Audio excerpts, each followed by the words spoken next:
જય Dwarkadhish. Green city રિક્ષા association એક નવી રાજકોટમાં શરૂઆત। તો બધા મિત્રોને જય દ્વારકાધીશ।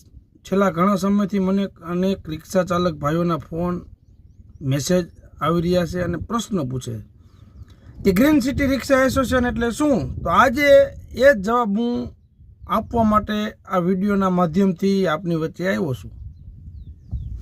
મિત્રો, જેમ કે કોઈ વ્યક્તિ કોઈ સરકારી કે અર્ધ સરકારી સંસ્થામાં વર્ષો સુધી સેવા આપે અને સુરક્ષા મેળવે, બસ એવી જ રીતે આપણે રિક્ષા ચાલકો માટે એક નવી એવી વ્યવસ્થા ઊભી કરી રહ્યા છીએ કે જે અર્ધ સરકારી જેવું કામકાજ કરી શકે। અને આ કોઈ વ્યક્તિગત સ્વાર્થ નથી, આ એક મોટું સંગઠન બની રહ્યું છે જેમાં આપણને સરકાર અને જનતા સાથે મળીને કામ કરવાનો મોકો મળી રહ્યો છે। એટલે એકબીજાના પગ ખેંચવાને બદલે એકબીજાને ખંભેથી ખંભો મિલાવી તો આપણે આગળ વધી શકીએ અને બધાને થોડો થોડો લાભ મળે। તો આમાં જે કંઈ પણ સિદ્ધિ મળશે એ કોઈ એક વ્યક્તિની નહીં પણ આખા યુનિયનના દરેક સભ્યોની ગણાશે। તો મિત્રો, મેં આની પહેલાં જેમ કીધું હતું કે ખેતી હોય તો ખેડૂત ગણાય, માલઢોર હોય તો માલધારી ગણાય, ખટારા હોય તો ટ્રાન્સપોર્ટર ગણાય।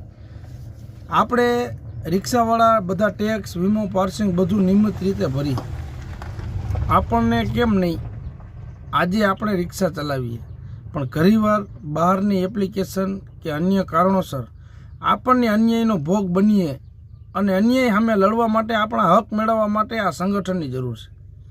તો અત્યાર સુધીમાં 1200થી 1500 જેટલા જાગૃત રિક્ષા ચાલકો આપણી વિચારધારા સાથે જોડાઈ ચૂક્યા છે અને કહે છે કે ભાઈ આપણે આ તમારી વિચારધારા સાથે સહમત છીએ। તો મારા સપના ખૂબ ઊંચા છે, તો આ બધાએ પૂરા કરવાની જવાબદારી તમારી રિક્ષા ચાલક મિત્રોની છે। તો આની અંદર બધાનું ભલું થાય એ વાત તાકાતથી, મજબૂતથી એક રજૂઆત થાય એ હિસાબે આપણે આ ગ્રીન સિટી રિક્ષા એસોસિએશનનું નિર્માણ કરી રહ્યા છીએ।